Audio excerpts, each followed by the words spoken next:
नमस्कार मंडळी. तुमच्या आयुष्यात वारंवार अडथळे येतात का नशीब साथ देत नाही का प्रत्येक गोष्टीत अडचणी येतात? मग ऐका, हा व्हिडिओ तुमच्यासाठीच आहे. कारण आता येतोय मौनी अमावस्या.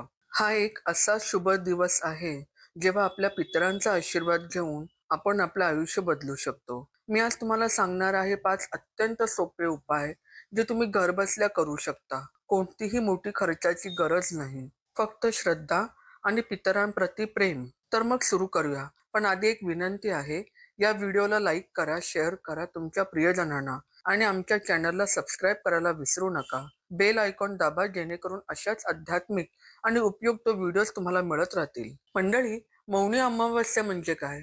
हा माघ महिन्यातील अमावस्या, ज्याला आपण मौनी अमावस्या म्हणतो. हा दिवस का विशेष आहे? कारण या दिवशी आपले पितर, आपले पूर्वज ते पृथ्वीवर येतात.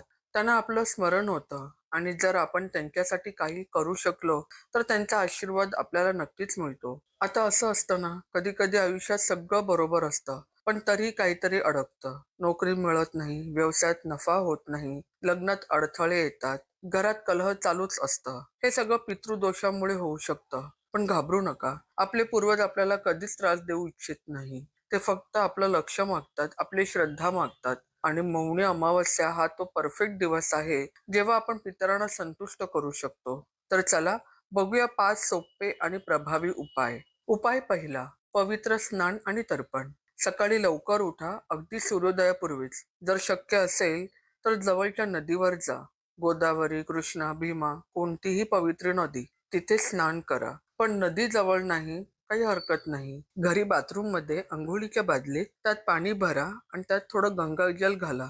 फक्त काही थेंब आणि त्या पाण्याने अंघोळ करा. अंघोळीनंतर तर्पण करायचं आहे. कसं? एक तांब्याचं भांड घ्या. त्यात पाणी, काळे तीळ, अक्षता, तांदूळ घाला. दक्षिण दिशेला तोंड करून उभे राहा. पितरांची आठवण करा, त्यांना मनातून नमन करा आणि मंत्र बोला, ओम पितृभ्यो नमः. हा मंत्र 11 वेळा म्हणत हळूहळू पाणी जमिनीवर सोडा. विश्वास ठेवा मंडळी, या छोट्या कृतीतून तुमचे पितर खूप प्रसन्न होतात. उपाय दुसरा, दान. आता दानाची वेळ. मौनी अमावस्याला अन्नदान हे सर्वश्रेष्ठ मानलं जातं. काय करायचं? एखाद्या ब्राह्मणाला जेवायला बोलवा. त्यांना मनापासून जेवण वाढा. शक्यतो दक्षिणा द्या. 51 रुपये, 101 किंवा तुमच्या सामर्थ्यानुसार. गरजू लोकांना अन्न वाटा. रस्त्यावरच्या गरीब माणसाला भरपूर जेवण द्या. वृद्धाश्रमात अन्नदान करा. जर शक्य असेल तर पवित्र ठिकाणी दान करा.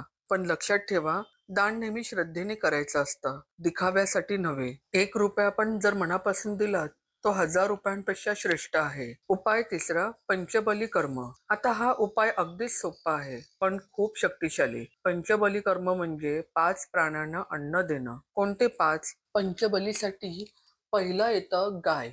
गायीसाठी गवत किंवा अन्नाचं पान वाढवून देणं, त्याला गोबली असं म्हटलं जातं. दुसरा घास येतो कुत्र्याला, ज्याला श्वानबली असं म्हणतात. तिसरा घास कावळ्याला, ज्याला काकबळी असे म्हणतात. चौथा घास हा देवबळी, म्हणजेच तो घास पाण्यात द्यावा किंवा गायीला द्यावा. शेवटचा घास हा मुंग्यांसाठी असतो, निर्जल ठिकाणी किंवा झाडाखाली थोडी साखर द्यावी. हे आहे पंचबली. पंचबलीनंतर ब्राह्मणाला आदराने बोलावून त्यांना जेवू घालावं, दान दक्षिणा द्यावी आणि मग आपण स्वतः भोजन ग्रहण करावं. हे सर्व करताना पितरांचं स्मरण मनातल्या मनात करा आणि त्यांच्यासाठी प्रार्थना करा की हे अन्न तुमच्यासाठी आहे, तुम्ही तृप्त व्हा व आम्हाला आशीर्वाद द्या. उपाय चौथा, दीपदान. प्रकाश हा नेहमीच अंधाराला दूर करतो आणि दिव्यांचा प्रकाश म्हणजे नकारात्मक शक्तींना दूर करतो. हा उपाय आपल्याला घरात करायचा आहे. मोहरीच्या तेलाचा चौमुखी दिवा तयार करायचा आहे, 4 वातीचा. तो दक्षिण दिशेला लावायचा आहे रोज संध्याकाळी किमान 11 दिवस.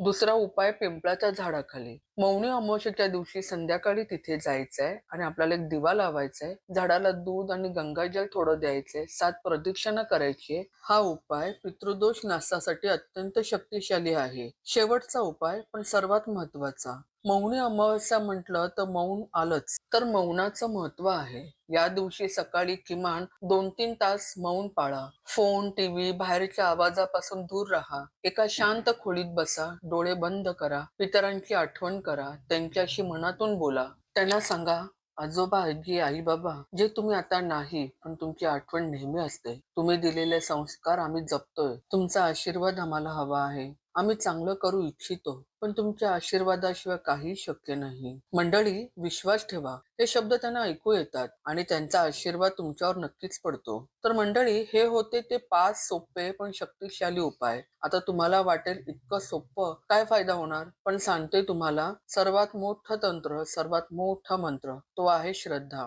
जर तुम्ही हे उपाय मनापासून प्रेमाने श्रद्धेने केलेत, तर तुमचे पितर नक्कीच प्रसन्न होतील आणि त्यांचा आशीर्वाद मिळेल. आणि त्यांचा आशीर्वाद एकदा का मिळाला, तर तुमच्या आयुष्यात जे अडथळे आहेत ते आपोआप दूर होतील बघा. नोकरी मिळेल, व्यवसाय वाढेल, लग्न होईल, घरात शांती येईल आणि आरोग्य सुद्धा सुधारेल. तर मंडळी, आवडला का हा व्हिडिओ? लाईक बटन दाबा, सबस्क्राईब करा आणि बेल आयकॉन सुद्धा दाबा. शेअर करा तुमच्या मित्रांसोबत आणि कमेंटमध्ये नक्कीच लिहा जय पितरांनो, जेणेकरून मला कळेल की तुम्ही हा संदेश ऐकला आहे. आणि मौनी अमावस्येच्या दिवशी हे उपाय नक्कीच करा. तुमच्या पितरांचा आशीर्वाद तुमच्यावर सदैव राहो ही प्रार्थना. धन्यवाद. श्री स्वामी समर्थ.